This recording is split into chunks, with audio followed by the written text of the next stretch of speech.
भगवत गीता अध्याय 2 श्लोक 9-10। संजय उवाच।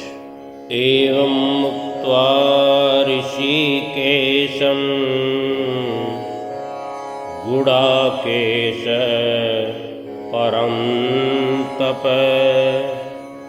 नयोच्च इति गोविन्दम्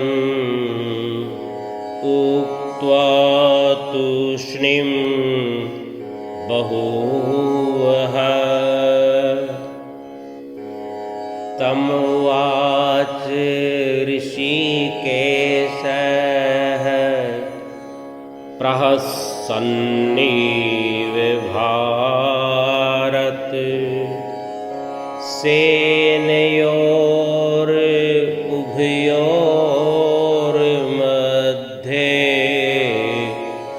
विषीदन्तम् इदं वचः।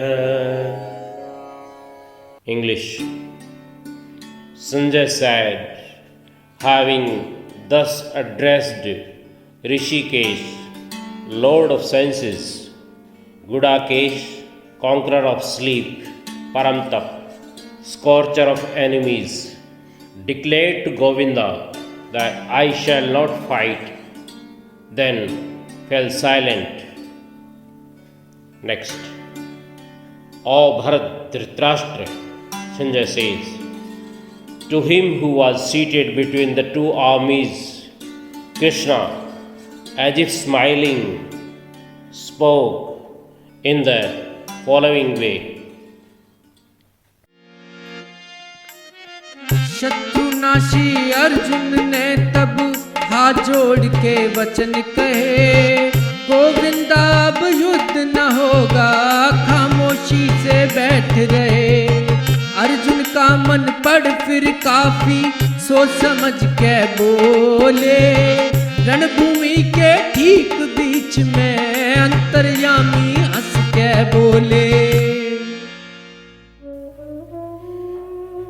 यहाँ पर ध्यान देने की बात है कि इससे पहले 7वें श्लोक में अर्जुन ने भगवान से कहा था कि मैं आपके शरणागत हूँ और आपका शिष्य हूँ, इसलिए बताइए मुझे क्या करना चाहिए।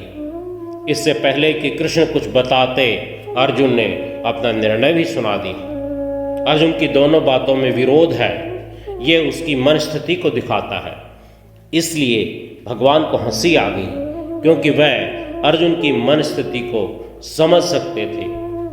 अभी तक कृष्ण ने अर्जुन की बातें बड़ी ध्यान से सुनी और उसके चुप होने के बाद ही अपनी बात कहना शुरू करते हैं। उपरोक्त श्लोक अर्थात दूसरे अध्याय के 10वें श्लोक के बाद गीता जी का अवतरण होता है, यानी गीता के उपदेश का आरंभ होता है। गीता को वेदों का सार कहा गया है, लेकिन दूसरा अध्याय गीता का सार है। यह सांख्य योग अर्थात द पाथ ऑफ नॉलेज है।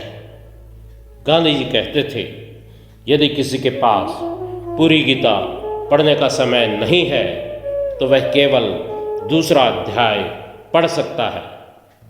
इसके आगे का प्रत्येक श्लोक अत्यंत सारगर्भित है तथा मनन करने योग्य है। सबसे अच्छा तरीका है इन श्लोकों को बार बार सुनना और उन पर विचार करना।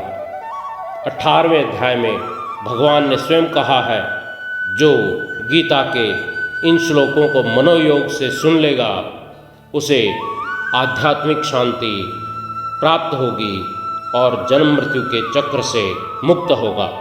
ओम